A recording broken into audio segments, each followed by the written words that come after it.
Nabi Adam cek Allah ya Adam Adam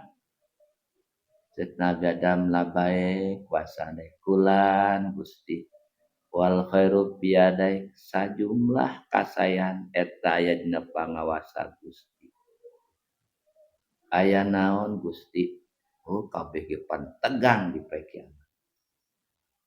ulah-ulah jeung rasul tegang di poe kiamat cek Allah Adam tugas maneh akhrij bi sana kaluarkeun da kabeh ge jelema anak maneh geura pisahkeun utusan-utusan jalma nu bakal dikanarakakeun geura pisahkeun da cek Nabi Adam wama baksunan sabaraha Gusti nya utusan-utusan jalma nu bakal dikanarakakeun teh sabaraha Gusti cek Allah min kulli alfin tis umyatin watis atun watis ina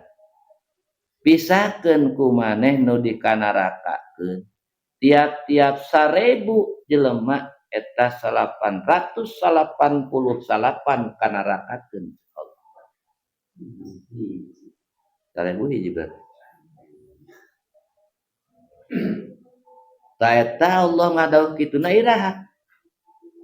saur Kangjeng Rasulullah SAW padzalika hina yasibul wildan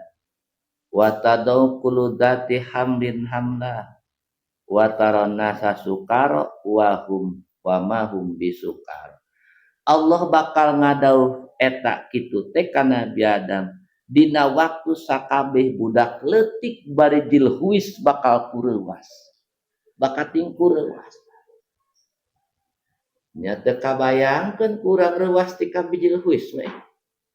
1000 kali reuwas jelema ayeuna teu nepi ka biji leuwis